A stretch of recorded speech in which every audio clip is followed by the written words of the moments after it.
Бейнебаянды бастамас бұрын айта кетейін. Каналға аз ғана адам жетпей тұр.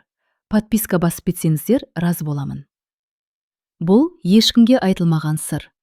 Толық әңгімесін видеодан тыңдаңыз. Айгүл сол кешті кейін 1000 рет ойлады. Егер уақыт кері айналса, дәл сол сәтте есікті тарс жауып шығып кетер еді. Бірақ өмірде егер деген сөздің құны жоқ екен. Жаңбыр сіркіреп тұрған, көшедегі шамдар әлсіз жанып, терезеге тамған тамшылар Айгүлдің ішіндегі алай-дүлей сезімді күшейткендей. Ол диванда үнсіз отырған күйеуіне қарап тұрды. «Шаршадым», деді ол ақырын ғана. «Мен де», деді Нұрлан телефонынан көз алмай. Екеуінің арасындағы әңгіме соңғы айларда осылай қысқа, салқын болып кеткен. Бала жоқ, ақша жетпейді. Қайынене күнде бір сөз табады. Айгүлдің бойындағы сабыр да азайып қалған. Сол кеште бәрі жоспарсыз болды.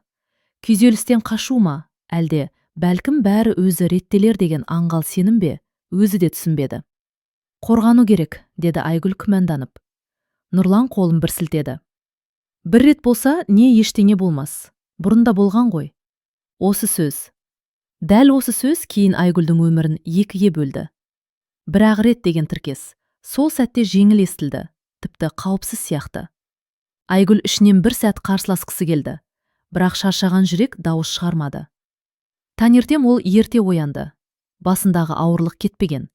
Ас бөлмеде отырып терезеден сыртқа ұзақ қарады. Ішінде бір мазасыздық бар, бірақ нақты неден екенін өзі де білмейді.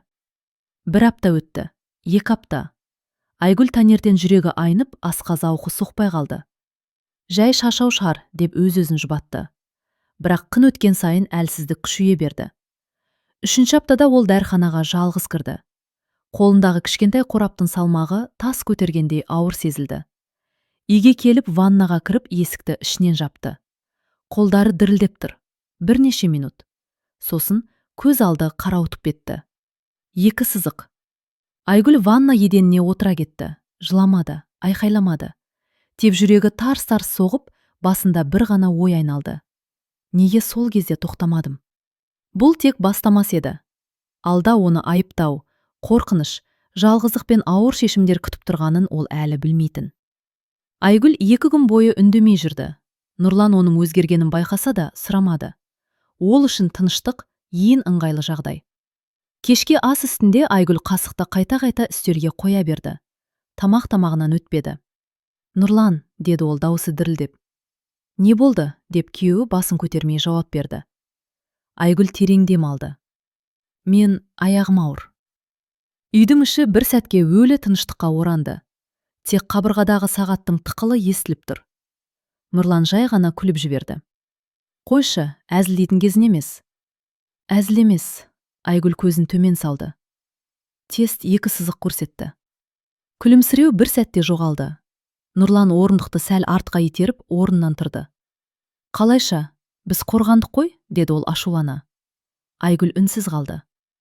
«Сол күні сен бір рет болса ештеңе болмайды дегенсің». Нұрланның көзі бақырайып кетті. «Сонда мені кінәлап тұрсың ба?» «Мен ешкімді кінәлап тұрған жоқпын», деді Айгүл сыбырлап. «Мен қорқып тұрмын». Нұрлан бөлмені ары-бері кезіп жүрді. Ашуы өзіне сыймай барады. «Қазір бала табатын уақыт па? Қарызға бершеден баттық. Анам не дейді?» деп дауысы қатты шықты. Айгүлдің жүрегі шым етті. Бір ауыз қуандым демеді. «Не істейміз?» деді ол жылап. Нұрлан тоқтап суық қарады. «Не істейтін едік? Құтылу керек».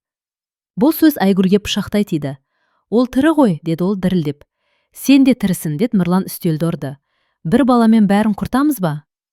Сол сәтте есік ашылды. Қайыненесі Зәуреш апай кіріп келді. Ол бәрін естіп тұрғандай. «Не болып жатыр?» деді ол күмәнмен. Нұрлан үндемеді. Айгүл көз жасын тыя алмай.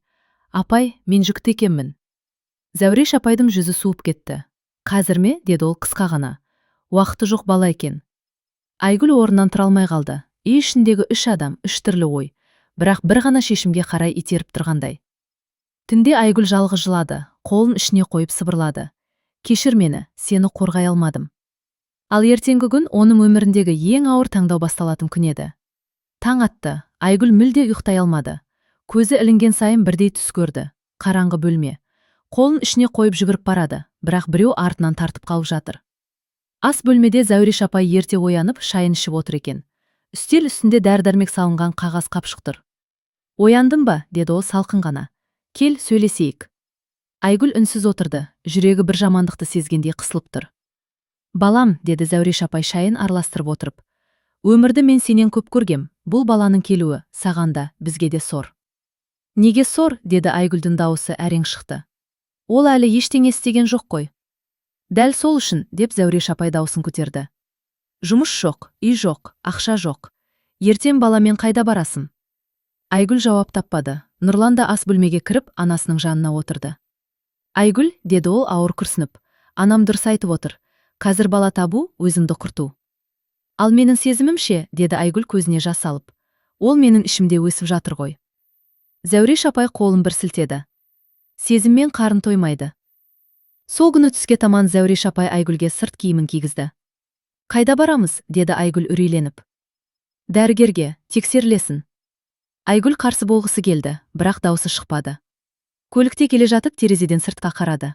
Қала бұрынғыдай емес, суық, жат көрінді. Аурухананың иісі мұрнын жарып жібергендей болды. Ақ халаттағы адамдар, үнсіз дәліздер. Дәрігер жасы үлкен әйел екен, қағаздарға қарап отырып. Жүктілік ерте кезеңде. Қаласаңыздар, тез әрі оңай, деді бейтарап үнмен. Айгүлдің жүрегі шымете қалды. Ал, егер қалдырсам, деп сұрады ол. Дәрігер иығын көтерді. Ол сіздің шешіміңіз, бірақ жағдайыңыз қиын екенін көріп тұрмын. Зәуреш апай бірден араласты. Біз қалдырмаймыз, дайындалып жүрміз. Айгүл орнынан атып тұрды. Жоқ, деді ол қаттырақ. Мен әлі ойланғым келеді. Дәлізде отырған кезде Айгүлдің қолы қалтырап, тынысы тарылды. Ішіндегі кішкентай жүрек соғып жатқандай сезілді. Мен сені қорғай аламын ба, деп ойлады ол. Еве қайтқанда ешкім сөйлемеді. Кешке Зәуреш апай шешімін кесіп айтты. Ертең барасың. Болды, бұл әңгімені жаптық.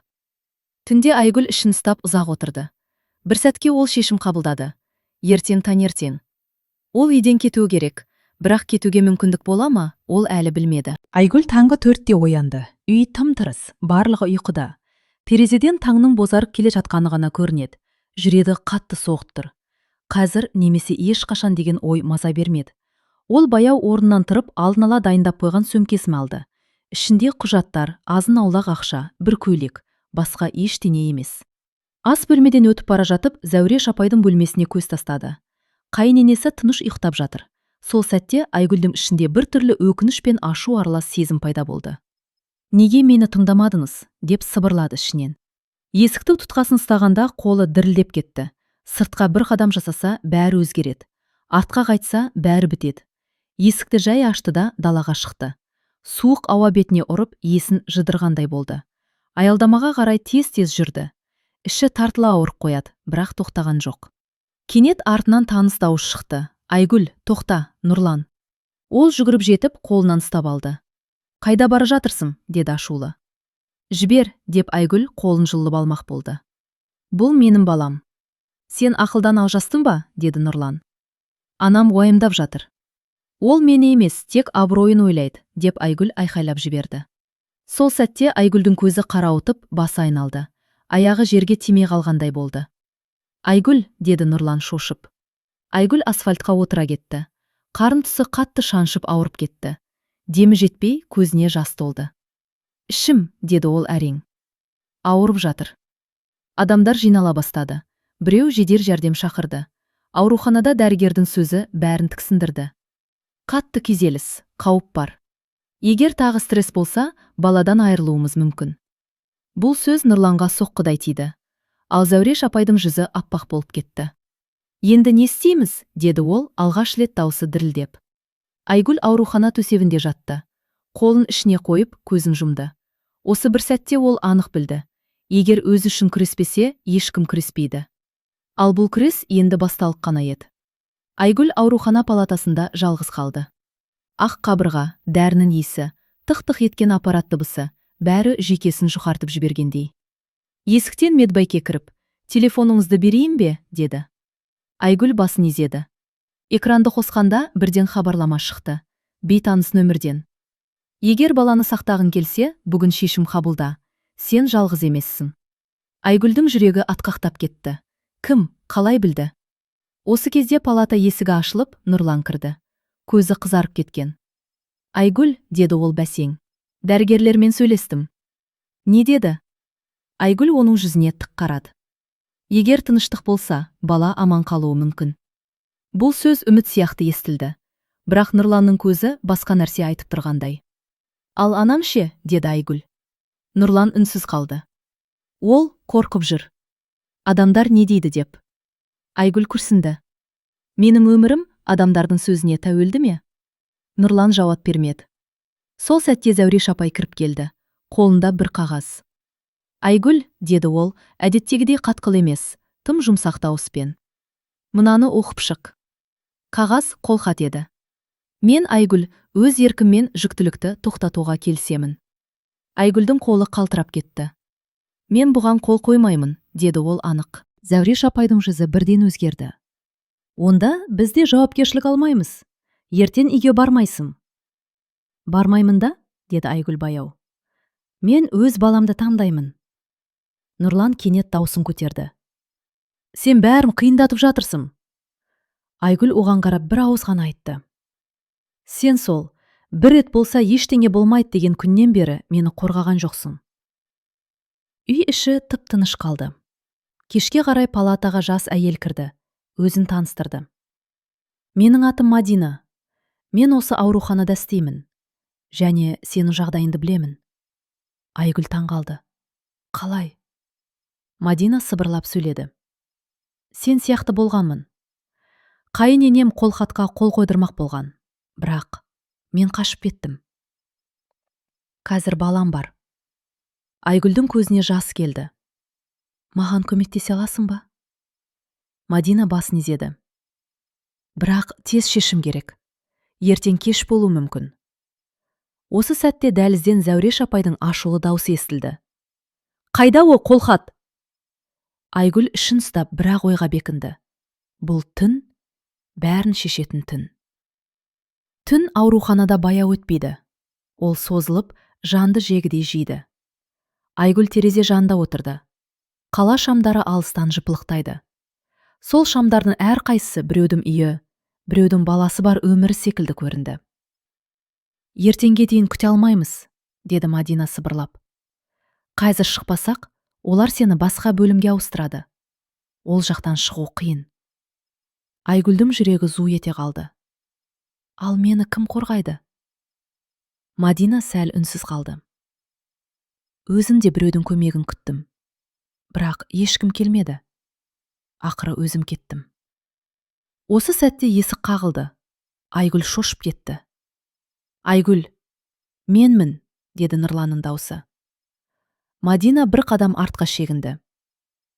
Мен сыртта күтемін, сен шеш. Нұрлан кіріп есікті жапты. Оның жүзі бұрынғыдан да жүдеп кеткен. Сен кетпекшісің ғой, деді ол тікелей. Айгүл басын изеді. Мен баламды қорғаймын. Сен көмектеспесең де. Нұрлан орындыққа отырып басын қолмен қысып алды. Сен мені түсінбейсің. Анамның жүрегі ауырады. Қысым, сөз, ел. Ал менің жүрегім ше, деді Айгүл. Мен күнде қорқып оянамын. Нұрлан көзін көтерді. Егер сен кетсең, мен сені қайтара алмаймын. Сен мені бұрыннан жоғалттың, деді Айгүл жай ғана. Сол кезде дәлізден дауыс шықты. Нұрлан! Зәуреш апай. Айгүл селк етті. Мадина есіктің сыртынан сыбырлады. Қазір! Айгүл тез курткасын киді. Ішіндегі баласын қолмен қорғаттырғандай сезінді. Айгүл, тоқта, деді Нұрлан орнынан тұрып. Ол бір сәтке тоқтады. Соңғы рет сұраймын, деді Айгүл. Менмен жүресің бе? Әлде анаңмен қаласың ба?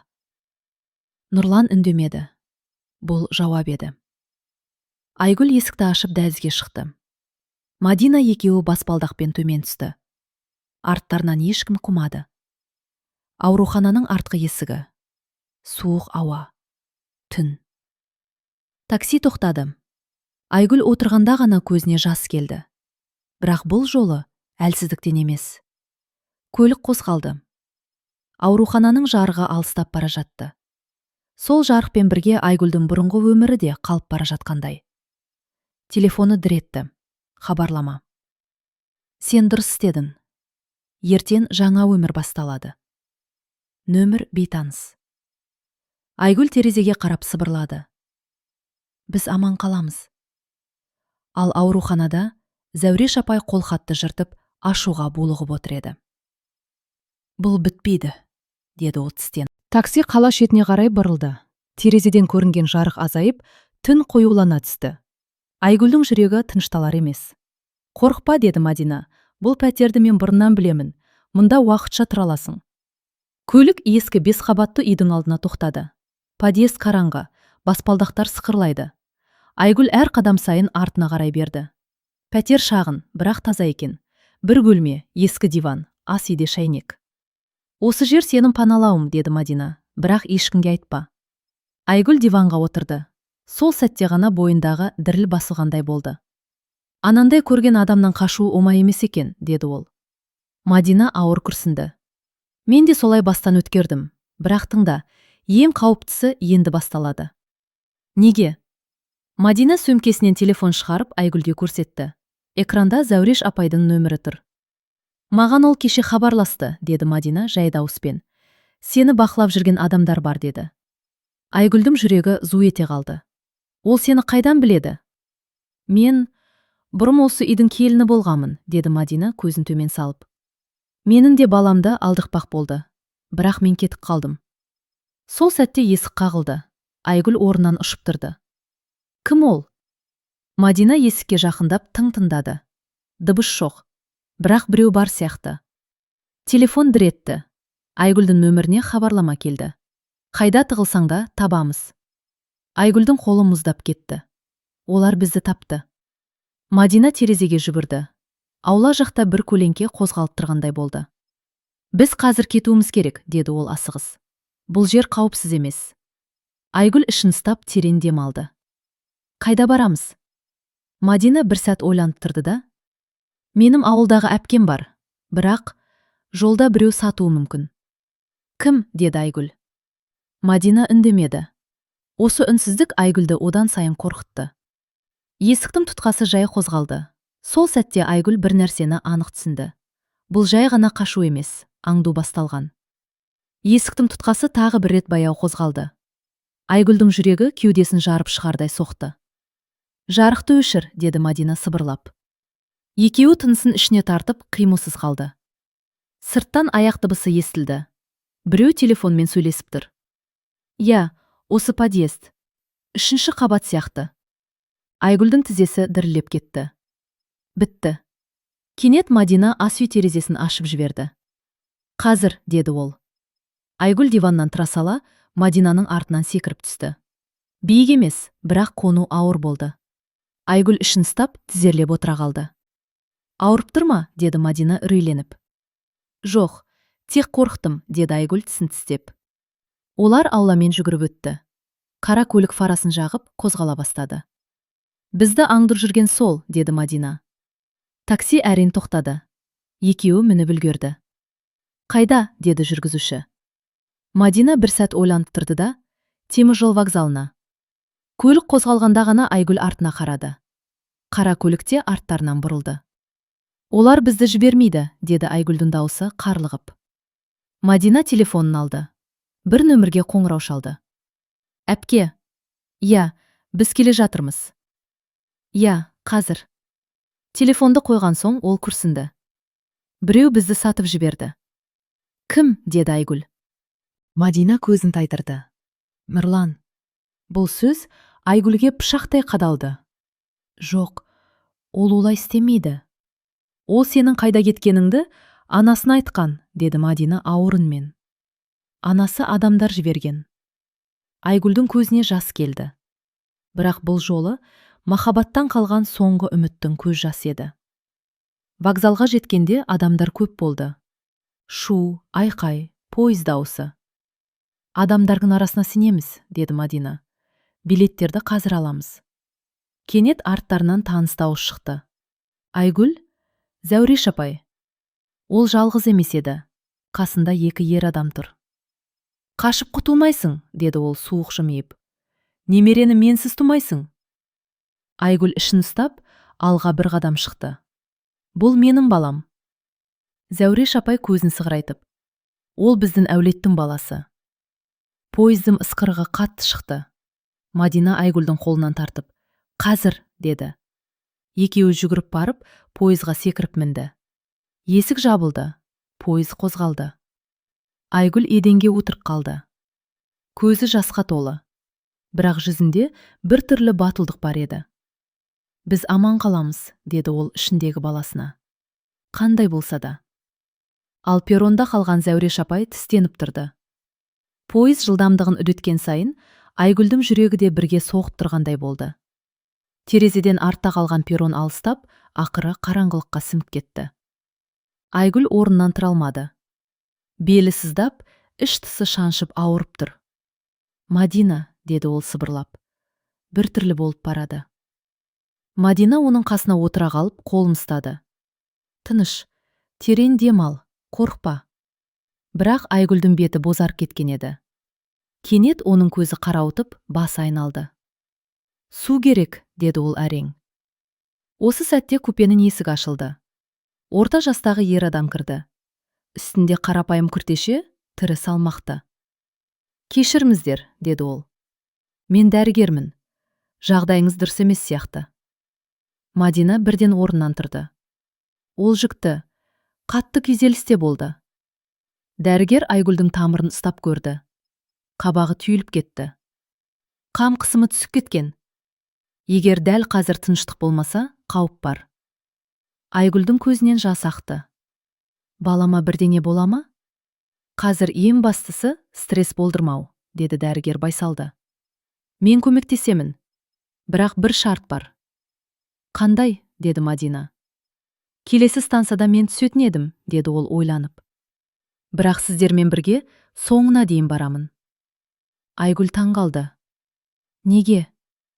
Дәрігер ауыр күрсінді. Өйткені мен де бір кездері дәл осылай қорғай алмаған балам үшін өкінгенмін. Купеде үнсіздік орнады. Пойыз доңғалақтарының дыбысы ғана естіледі.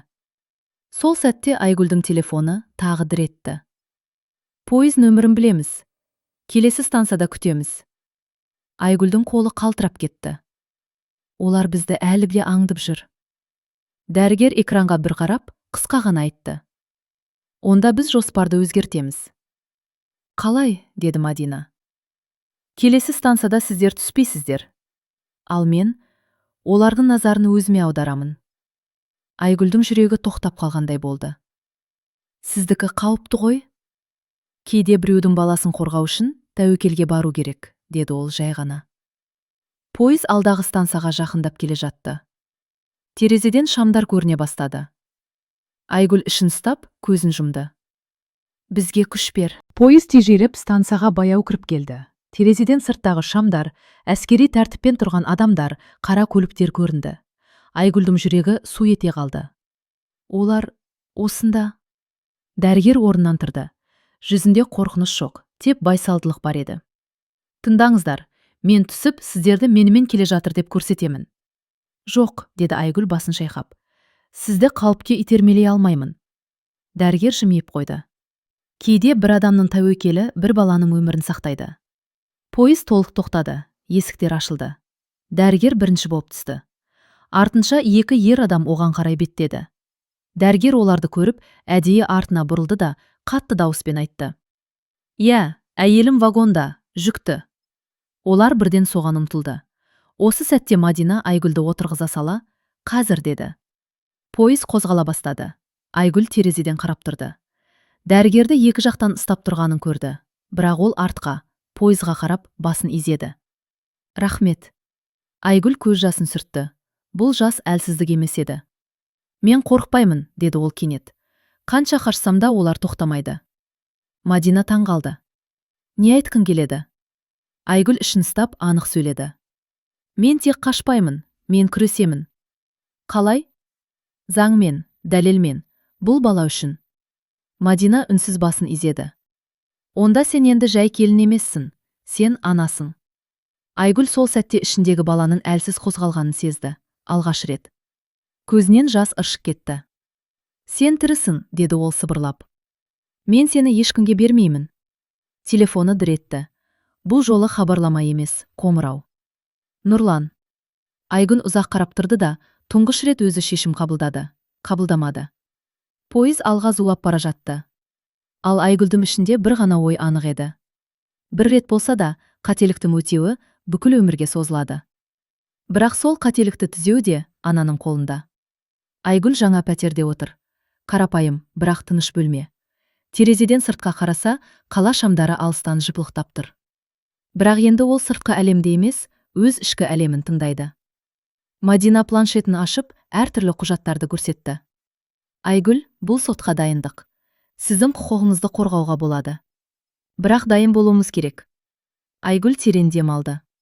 Мен дайынмын, бірақ Нұрлан қалай болады? Анама не дейміз? Мадина басын изеді. Олар қарсы тұрады, бірақ енді біздің кезек. Сен тек баланы ойла. Келесі күні Айгүл алғашқы құжаттарын рәсімдеуге барды. Ол үшін әр қадам қауіп еді. Зәуреш апайдың бақылауы жалғасып тұрды. Айгүл, деді адвокат, егер біз бұл іс үшін дәлелдер жинасақ, олар сізге қарсы ештеңе істей алмайды. Айгүл құжаттарды қолына ұстап, жүрегін тыя алмай күрсінді. Сол сәтте телефоны дір етті. Хабарлама. Сізді бақылап отырмыз. Балаға зақым келмесін десеңіз, әрекет етіңіз. Айгүлдің ішін үрей кернеп кетті. Бірақ енді ол қорықпайтын болды. Олар бар күшін салады, деді Айгүл ішінен. Бірақ мен бұны тоқтатпаймын. Адвокат құжаттарды қарап отырып, алдымен медициналық куәлік алу керек. Сіздің денсаулығыңыз бен баланың жағдайы басты дәлел. Айгүл кабинеттен шыққан кезде Мадина оны сыртта күтті. Қауіп бар, олар сізді таба алады, деді ол қысқа. Айгүл қатты күрсінді, бірақ бір сәтке тоқтап терең дем алды. Бала үшін бәрін көтеруге дайынмын, қорықпаймын. Сол түні Айгүлдің ойында бір ғана нәрсе болды. Бір рет болса да дұрыс таңдау жасағым келеді. Бұл жолды артқа қайтару жоқ. Ал сыртта, қалың қараңғылықта, Зәуреш апай әлі де жоспар құруда еді. Бала мен Айгүлдің құқығын ешкімге бермеймін, деді ол қатты дауыспен. Бұл ойын әлі бітпеген. Күн сәулесі бөлменің ішіне ақырын енді. Айгүл өзін ерекше күшті сезінді. Ол енді қорықпайтын еді. Баласы үшін күресу керек екенін түсінді. Сот ғимаратының алдына келгенде, журналистер мен қарапайым адамдардың көптігі оны сәл шошытты. Мадина жанында, қолынан ұстап жүр. Сен дайынсың ба? Деп сыбырлады Мадина. Иә, деп жауап берді Айгүл. Бұл соңғы мүмкіндік. Зәуреш апай сот залында бұрынғыдай салқын жүзін сақтап отырды. Артында Нұрлан отыр. Оның көзі айқын ашу мен шатасудың аралас сезімі. Айгүл, деді Нұрлан. Бәрін тыныштықпен шешейік. Тыныштық? Деп күліп жіберді Айгүл. Сендер тыныштықты бұздыңыздар. Мен тек баланың өмірін қорғаймын. Сот басталды. Адвокаттар бір-бірімен қағаздарын көрсетіп, дәлелдерді жарыстыра бастады. Айгүлдің медициналық куәліктері бірінші болып оқылды. Дәрігердің сөзі ауыр салмақ болды. Әйелдің денсаулығы тұрақсыз, баланың өмірі анасының шешіміне байланысты. Зәуреш апай бұл сөзге тік қарап. Біз тек отбасы дәстүрін сақтағымыз келеді, деді ол. Бірақ дауысында діріл бар еді. Сот барысында Айгүлдің адвокаты әрбір сөзді дәлелмен жеткізді. Психологиялық қысым, бұрынғы қорқыныш, дәрігердің пікірі, бәрі бір бағытқа тартып отырды. Айгүл әр сәт сайын баласын сезінді. Ішіндегі жүрек соғысы оған батылдық берді. Ол алғаш рет шынайы тыныс алды. Мен өз таңдауымды жасаймын. Ешкім бұл шешімге араласа алмайды. Сот отырысы аяқталуға жақындағанда күтпеген жағдай орын алды. Айгүл, деп қатаң дауыс. Сенің Нұрланды сен үшін қарсы қою керек емес. Біз бірге шешім шығарамыз, деді судья. Зәуреш апай иесінен адасып, үстелге қолын қойып кетті. Бұл бірінші рет оның үстемдігі сынғандай болды. Айгүл жеңіске жақындағанын сезді. Бірақ ол әлі біле бермейтін бір нәрсе бар еді. Күтіп тұр, деп ішінен сыбырлады ол. Бұл тек бастамасы. Сот залында тыныштық орнады. Айгүлдің жүрегі дүрсілдеп соғып тұр. Ішіндегі кішкентай жүрек те тыныш емес. Бірақ бұл жолы қорқыныш емес, үміт сезімі еді. Судья қағаздарын қарап, терең дем алды. Сот шешім қабылдады. Айгүлге медициналық және психологиялық тұрғыдан баланы сақтап қалуға рұқсат беріледі. Залдан естілген сыбыр-сыбыр. Шындығында бұл бірінші рет. Жақсы болды. Айгүлдің көзінен жас ақты. Бірақ ол бұл жолы әлсіздік емес, жеңістің көз жасы еді. Зәуреш апай қатты қысылып, үстелге қолын тіреп тұрды. Оның көзі біртүрлі күрес пен ашуды көрсеткенімен үнсіз қалуға мәжбүр болды. Бұл тек бастамасы, деді ішінен Айгүл. Бірақ енді мен тек балам үшін күресемін. Сол сәтте Нұрлан орнынан тұрып, Айгүлге жақындады. Сен шынымен бәрін көтер аласың ба? Деді ол дауысы дірілдеп. Мен мәжбүрмін. Балам сақтау менің өмірімнің мәні. Айгүлдің дауысы нық және анық шықты. Нұрлан басын төмен салды. Сол сәтте ол алғаш рет түсінді. Айгүл бұрынғыдай қорқынышқа берілмейді. Ол енді мықты және бұл тек бастама. Сот залынан шыққанда Мадина оның қолын қысты. Сен жеңдің, Айгүл, бірақ олар әлі тоқтамайды. Айгүл терең дем алды. Мен дайынмын. Енді мен өз баламның тағдырын қорғап қана қоймай, өзімнің тағдырымды да таңдаймын. Түнде Айгүл жаңа пәтерде отырғанда телефоны дір етті. Бейтаныс нөмірден. Күшім бар, бірақ әлі алда сынақтар бар. Дайын бол. Айгүл күліп жіберді. Бірақ бұл күлкіде қорқыныш та, батылдық та бар еді. Енді олар мені тоқтата алмайды, деді ол сыбырлап. Кім болса да. Сол түні Айгүл ұйықтаған жоқ. Ішіндегі баланың тынысы оның жүрегін тыныштандырды. Ал сырттағы қараңғы әлемді ол енді қауіп емес, сынақ ретінде қабылдады. Күн батып, қала шамдары жыпылықтай бастаған кезде Айгүл жаңа пәтерінде отырды. Бірақ тыныштық ұзаққа созылған жоқ. Телефон дір етті. Бейтаныс нөмір. Мадина алдыда қарап шықты. Бұл олар. Айгүлге хабарлама келді. Сот жеңісімді сенімді деп ойладым ба? Бірақ бәрі әлі аяқталған жоқ. Күтіміз. Айгүл ішін сәл сыздап, бірақ батыл тұрды. Олар қорқытпақ, деді ол сыбырлап. Бірақ мен қашпаймын. Сол түні подъезде бір көлеңке қозғалды. Айгүл оны терезеден көрді. Мадина, біреу сыртта, деді ол. Мадина сыртқа шығып, қараңғыда бір адам тұрғанын көрді. Көмекші ғой, бірақ бұл сенімсіз адам, деді ол. Бізге қарсы әрекет етуі мүмкін. Сол сәтте есік қағылды. Айгүл жүгіріп барып, есікті жапты. Дауыс сырттан естілді. Айгүл, сен бұл жолы қателесесің. Айгүлдің жүрегі дүрсілдеп соқты. Оның артында тұрған адам Нұрлан еді. Бірақ енді ол бұрынғыдай күйеу емес, сатып кеткен адам сияқты көрінді. Нұрлан, деп айғайлады Айгүл. Сенің баланы қорғау әрекетінді тоқтатуым керек, деді ол салқын даусымен. Анам бізді қадағалап отыр. Айгүл шошып кетті. Мадина оны қолынан тартып, жүгір. Олар сыртқа шықты да, көліктің артқы есігін ашты. Такси дайын тұр. Олар қадағалап отыр, деп сыбырлады Мадина. Бірақ біз қала шетіне жетуіміз керек. Такси қозғалды, ал Айгүл артқа қарап Нұрланды көрді. Ол енді оның жақын адам емес еді, қарсыласқа айналған. Бұл тек бастама, деді Айгүл ішінен. Бірақ енді мен өзімнің шешімімді ғана емес, баламның тағдырында қорғаймын. Сол түні Айгүл алғаш рет шын мәнінде толықтай өз таңдауының иесі екенін түсінді. Айгүл мен Мадина қала шетіне жетті. Көліктен түскенде жаңа пәтерге қарай жүгіріп бара жатты. Бөлме қарапайым, бірақ тыныш. Алғашқы рет Айгүл сыртқы қауіптен алшақтап, ішкі тыныштыққа жақындады. Енді мұнда бірдеңе болмайды ғой, деп сыбырлады Айгүл, ішіндегі баланы сезіп. Білмеймін, деді Мадина. Бірақ біз мұнда жоспарлай аламыз. Айгүл орнынан тұрып, терезеден сыртқа қарады. Көшеде адамдар жүр, шамдар жыпылықтап тұр. Бірақ бұл жолы қараңғыдан қорқыныш емес, батылдық сезілді. Кенет телефоны дір етті. Хабарлама, біз бәрін білеміз. Күт, енді бәрі өзгереді. Айгүл керең дем алды. Олар тағы әрекет жасайды. Бірақ мен дайынмын. Сол түні Айгүл ұйықтауға тырысқанда, есіктің сыртынан шиқылдаған дыбыс естілді. Терезеден қараса, қара көлік қақпа алдында тұр. Олар тапты, деді Мадина. Бірақ біз қазір қозғала аламыз. Айгүл сөмкесін алып терезеден секірді. Мадина артынан ілесті. Қараңғыда көлікке мініп, жаңа аудандағы апартаментке жетті. Сол жерде Алғашқы рет Нұрланның шынайы бет бейнесі толық ашылды. Телефоннан ол хабарлама жіберді. Бұл сенің соңғы мүмкіндігің. Бала мені таңдайды. Айгүлге енді түсінікті болды. Ол тек аналық батылдықпен емес, барлық тәуекелдерді өз мойнына алып, баласын қорғауға мәжбүр еді. Мен өзімнің және не баланың тағдырын қорғаймын, деді Айгүл сыбырлап. Кім қарсы болса да, мен тоқтатамаймын.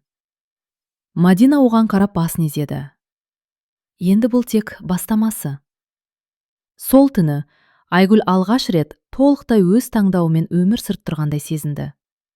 Қараңғы қала, қудалаушы Нұрлан, Зәуреш апайдың қысымы, бәрі артта қалды.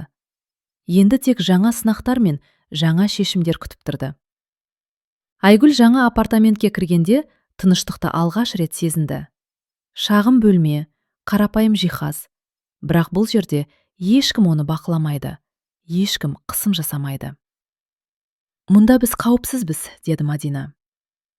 Иә, бірақ ұзаққа созылама білмеймін, деп сыбырлады Айгүл. Түн тыныш өтті. Бірақ таң ата Айгүл пошта бөлмесінен біреудің қалдырған конвертін көрді. Қолына алған сәтте жүрегі дірілдеп кетті. Конверт ішінде: бала мені таңдайды. Сенің жеңісің уақытша. Келесі қадамда бәрі өзгереді. Айгүлдің ішкі тыныштығы бір сәтке бұзылды. Бұл тек қорқыту емес, нақты қауіптің белгісі еді. Олар бізді тауып жүр, деді Мадина қатты үнмен. Бірақ біз енді дайынбыз. Айгүл терең дем алды. Енді мен тек балам үшін ғана емес, өзім үшін де күресемін. Сол түні Айгүлде жаңа ой пайда болды. Ол тек құтылуға тырыспай, қарсыластың жоспарын бұзуы керек. Біз тек қашпаймыз, деді Айгүл Мадинаға. Біз әрекет жасаймыз. Таңертең Нұрлан қайта хабарласты. Оның дауысы бұрынғыдай емес.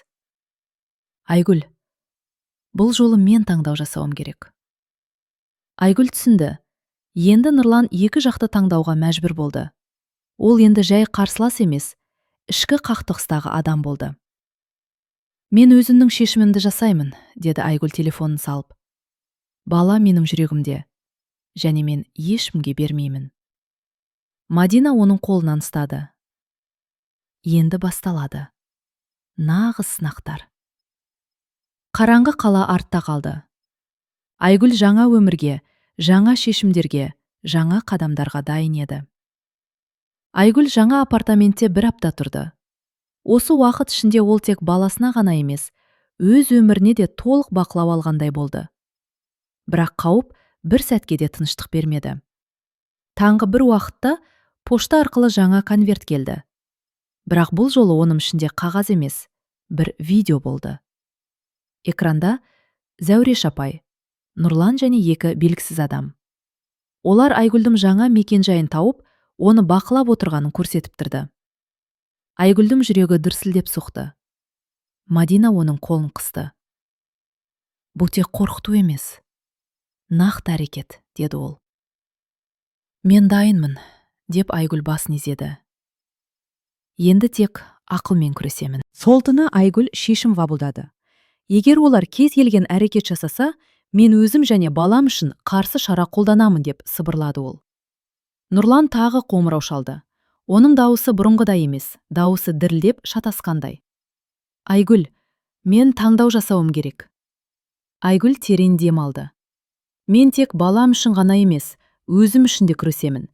Сен өз шешіміңді жаса, бірақ мен тоқтамаймын. Кейінгі күндері сотқа жаңа дәлелдер келді. Айгүлдің медициналық жағдайы, психологиялық күйі және Мадинаның куәліктері бәрі қарсы тарапты тежеді. Бірақ ең күтпеген сәт келді. Нұрлан, деді судья, сіздің әрекетіңіз бала мен ананың құқығына қауіп төндіру мүмкін. Сіз өз таңдауыңызды жасауға дайынсыз ба? Нұрлан үнсіз қалды. Ол бұрынғыдай күшті емес, бірақ өз қателігін түсініп, соңғы шешімді қабылдады. Мен дұрыс емес едім, деді ол ақырындап. Айгүл дұрыс, бала оның. Мен енді араласпаймын. Айгүл терең дем алды. Ішіндегі баласы тыныштықпен қозғалатын сияқты сезілді. Сол сәтте от сынды. Қорқыныштан емес, батылдықтан туған шешім барлық қауіпті жеңді. Біз аманбыз, деді Айгүл сыбырлап. Енді тек жаңа өмір басталады. Мадина оған қарап күліп жіберді. Бұл соңғы емес, бірақ ең маңызды қадам жасалды. Қараңғы қаланың артында Зәуреш апайдың көлеңкесі әлі тұрса да, Айгүл енді өз жолында еді. Таң жарыққа боялған қала жаңа өмірдің басталғанын хабарлағандай еді.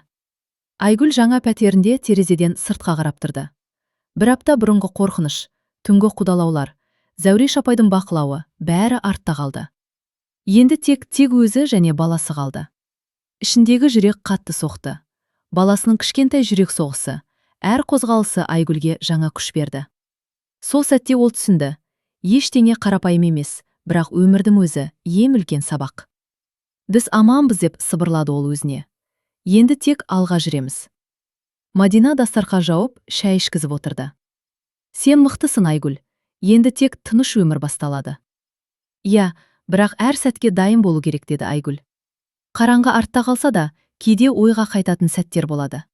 Сол күні таңертең Айгүл баласын сезіп отырып, жаңа жоспар құрды. Медициналық бақылау, заңды рәсімдерді толық аяқтау, балаға қауіпсіз орта құру. Нұрлан одан арыла қалған. Ол ешқандай араласуды қаламады.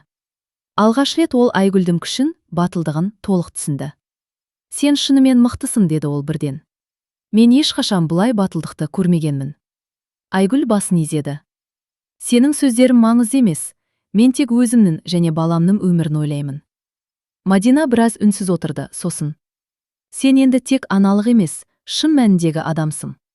Барлық қиындықты жеңдің. Күні бойы Айгүл жаңа үйді реттеп, баласы үшін қауіпсіз орта құрумен айналысты. Терезеден сыртқа қараса, қала әлі де адаммен шулы. Бірақ ол енді қорықпай, тек өмірді бақылап тұрғандай сезінді. Түнде Айгүл баласын қолына алып отырғанда, ішіндегі тыныштықпен бірегей сезімге бөленді. Біз өмір сүретін боламыз. Қандай жағдай болса да, біз бірге боламыз. Ешкім бізді қорқытпайды. Бірінші рет ол шын мәнінде толық қауіпсіздікті сезінді. Жаңа таң, жаңа өмір, жаңа мүмкіндіктер, бәрі ол. Ал Зәуреш апаймен қараңғы өткен шақтағы бақылау тек естелік қана болып қалды. Нұрлан артқа шегінді. Енді ол тек көрермен ғана еді. Айгүл терең дем алып, баласын кеудесіне қысты. Енді тек біздікісін ғана бастаймыз, деді ол сыбырлап. Қиындықтар артта, ал алда өмір. Сол түні Айгүл алғаш рет шын мәнінде ұйықтады. Терезеден келген салқын жел оның шашына тигенде, ол өзінің және баласының еркіндігін сезінді. Қараңғы қаланың көлеңкесі енді ешқандай қорқыныш тудырмады. Бұл Айгүлдің жаңа өмірінің, жаңа бақыт пен нағыз аналық батылдықтың бастамасы еді. Соңы. Егер бұл әңгіме сіздің жүрегіңізге жетсе, егер өз үйіңізден, өз өміріңізден бір үзік көргендей болсаңыз, онда пікірге ойыңызбен бөлісіп етіңіз. Өйткені әр ене бір кездері келін болды. Әр келін ертең біреудің енесі болады. Бұл әңгіме сізге ой салса, арнаға тіркеліп қойыңыз. Алда бұдан да шынайы, жанға жақын оқиғалар бар.